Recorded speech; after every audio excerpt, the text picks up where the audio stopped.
In this video I am going to talk about the pharmacological effects of histamine. अब histamine का जो molecule है ना, उसके बहुत डाइवर्स इफेक्ट्स हैं almost all the major organs of the body. सबसे पहले हम स्टडी करते हैं ब्रोंकियल स्मूथ मसल, ब्रोंकाई पे, रेस्पिरेटरी सिस्टम पे उसका क्या इफेक्ट है।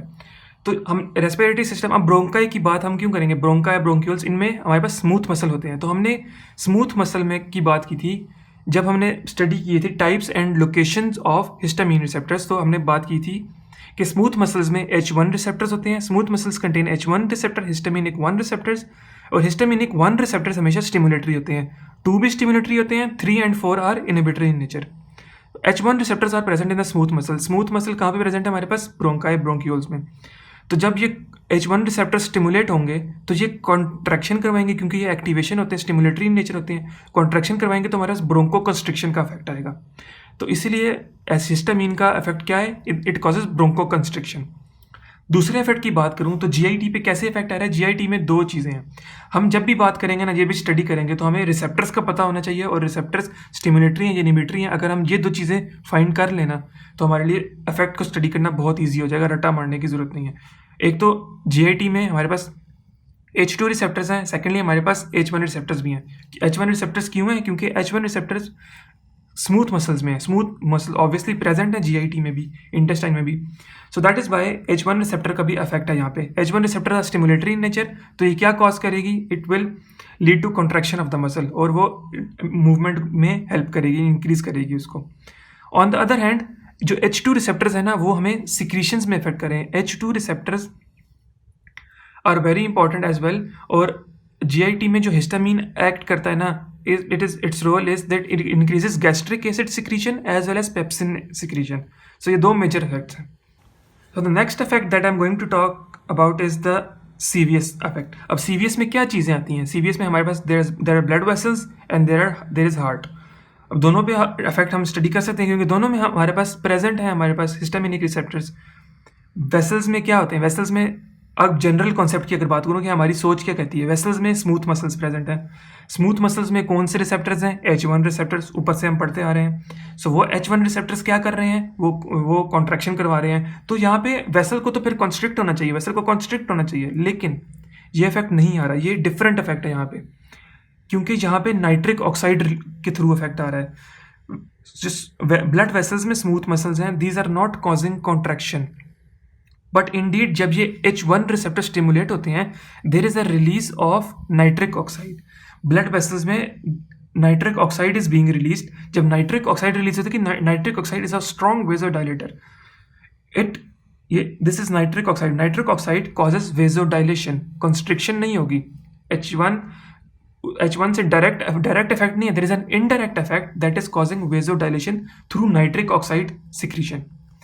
सो जब वेजोडाइलेशन होगी तो ऑब्वियसली मतलब हमारे पास सिस्टोलिक ब्लड प्रेशर और डायस्टोलिक ब्लड प्रेशर दोनों डिक्रीज करेंगे। तो histamine is decreasing the systolic as well as diastolic blood pressure. अब अगर बात करूं हार्ट पे क्या इफेक्ट है, हार्ट में हमने करा था कि हमारे पास H2 रिसेप्टर्स हैं। So H2 receptors are also stimulatory in nature.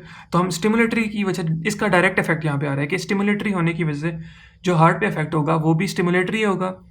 तो इंक्रीज इन हार्ट रेट आएगा, हमारे पास दो इफेक्ट्स आएंगे, increase contractility, positive inotropic effect, increase pacemaker rate, heart rate भी इंक्रीज करेगा, तो पॉजिटिव क्रोनोट्रोपिक इफेक्ट। और ये हमारे पास मोस्टली आ रहे होते हैं at high dose.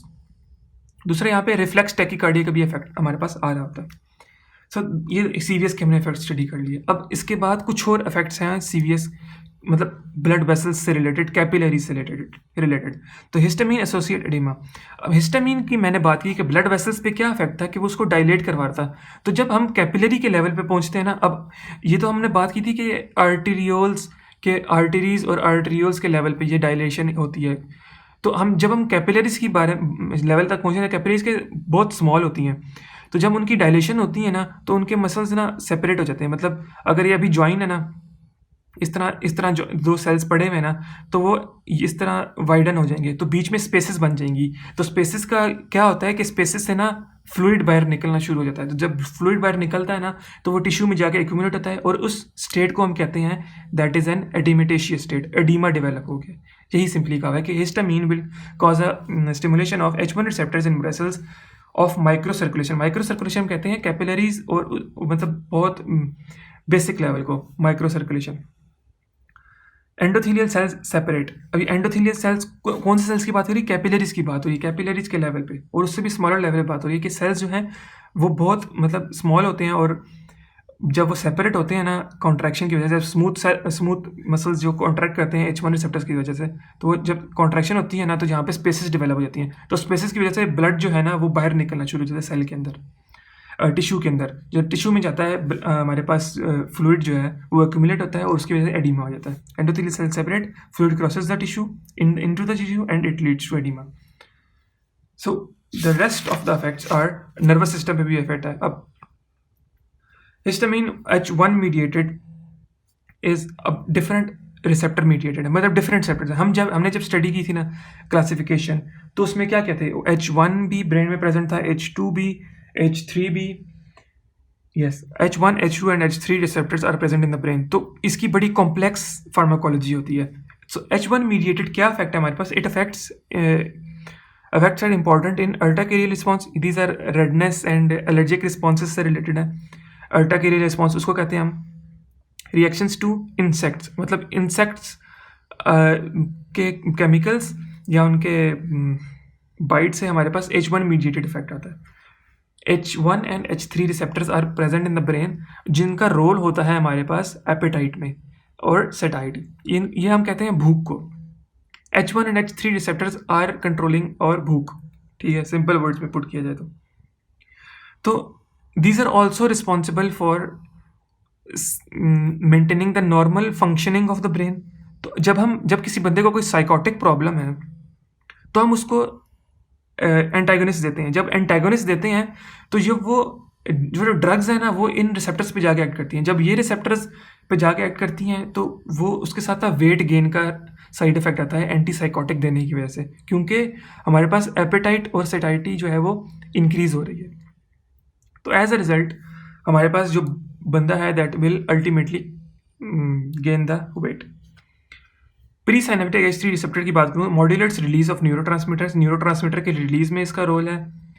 H3 agonist that is performing the same function as well as histamine, reduce release of ACH amine peptide transmitters, मतलब उनका न्यूरोट्रांसमीटर में भी अफेक्ट है, उनको वो मॉड्यूलेट कर रहा है उसके रिलीज को। So that is the effect on nervous system H1, H2 and H3 mediated. Secretory tissue के सिक्रेटरी इफेक्ट क्या था उसको, कि हिस्टामिन जो है वो GIT में क्या इफेक्ट करवाता है, पेप्सिन को सिक्रेट करवाता है, इंक्रीज करवाता है उसकी सिक्रीशन, उसके साथ गैस्ट्रिक एसिड और गैस्ट्रिक जूस की वो सिक्रीशन इंक्रीज करवाता है। तो histamine stimulates release of secretions via H2 receptors. H2 receptors present होते हैं in the stomach and GIT as well. Increase gastric acid secretion, increase pepsin and increase intrinsic factor secretion. ये intrinsic factor थोड़ा कम amount में modulate होता है system increase है, लेकिन फिर भी थोड़ा सा सिक्रीट होता है। सो ये सिक्रेटरी इफेक्ट्स आ गए इसके। उसके बाद मेटाबॉलिक इफेक्ट्स में क्या आता है, एब्सेंस ऑफ H3 रिसेप्टर्स, वही हमारे पास वेट गेन वाली बात आ गई, क्या थी वो, role in appetite and satiety, वो मेटाबॉलिक इफेक्ट्स में इंक्लूड होता है कि अगर बंदे में ना H3 रिसेप्टर्स एब्सेंट हैं तो वो नेचुरली ना H3 रिसेप्टर किसी भी वजह से एब्सेंट है, कोई जेनेटिक उसको प्रॉब्लम है, कोई ऐसा इफेक्ट है कि वो बन ही नहीं रहे, तो there is an increased food intake, बंदा ना खाने को ज़्यादा खाएगा और वो उसका दिल नहीं करेगा एक्सरसाइज करने को और उसका मेटाबॉलिज्म बहुत स्लो होगा, so that can ultimately lead to obesity.